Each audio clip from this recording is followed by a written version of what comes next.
Boa tarde, pessoal. Meu grupo vai falar sobre a democracia na América Latina. Ele é composto por eu, Lincoln Santos, Arthur Alonso, Cauã Henri, Guilherme Abraão e Gabriel Chiarelli.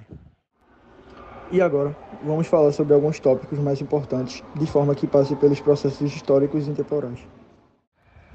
Inicialmente, a democracia significava o povo no poder, e as primeiras aparições dos princípios democráticos se deu na independência dos países américo-latinos. O exemplo se dá no Haiti. A UNE conseguiu sua independência da Espanha a partir dos conceitos da Revolução Francesa e a independência dos Estados Unidos. Tudo isso foi através de conflitos influenciados pela população, algo que é bastante presente na democracia, a participação direta da população no Estado. Já o período entre a independência e as ditaduras da América Latina houve um período de mais de 100 anos. Já a formação do sistema político da América Latina foi consideravelmente diferente de alguns outros países. Para o Brasil e para o México foi através do Império. Portanto, essa atitude reflete diretamente na forma que foi conquistada a independência, uma vez que a independência do Brasil não teve uma participação tão efetiva da população. Portanto, essa independência foi conquistada de cima para baixo, através de conflitos políticos, econômicos e entre outros. E a Argentina teve uma independência bastante influenciada pela população. Dessa forma, foi um dos primeiros países da América Latina a conquistar a República. Por mais que as eleições tenham sido de forma indireta e não tenha sido a democracia ideal na época, já era possível avistar alguns princípios da democracia nessa época. Logo após, no século XXI, teve bastante participação do caudilismo e do populismo, uma vez que caudilismo se retratava em líderes basicamente autoritários e que tinham uma perspectiva carismática.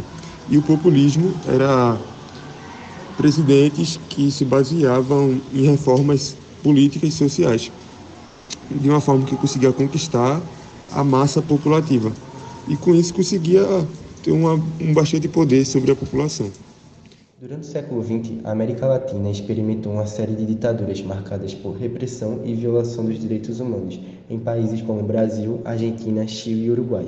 Influenciada pela Guerra Fria, a região tornou-se um campo de batalha ideológico entre os Estados Unidos e a União Soviética. Temendo a expansão do comunismo, os Estados Unidos apoiaram diretamente golpes militares e regimes autoritários, como o golpe militar de 1964 no Brasil, que depois o presidente democraticamente eleito João Goulart. Já o processo de redemocratização é autoexplicativo, uma vez que antes da pandemia ditatorial, a maioria desses países tinha características democráticas e foram abandonados de forma gradativa.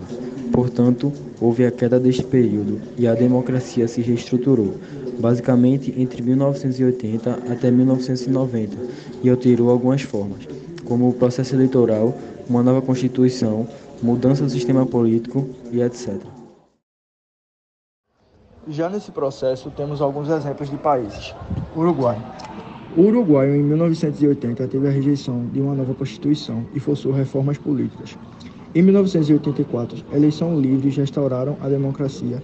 Em 1985, Júlio Maria Sanguinetti assumiu a presidência, iniciando o retorno à democracia. O Chile. A transição. O plebiscito de 1988 rejeitou a continuidade do governo vigente. Em 1989 foram realizadas eleições democráticas e Patrício Aulinho assumiu a presidência em 1900, marcando o início da redemocratização. No Brasil, a redemocratização começou a ser a Lei Anistia em 1979.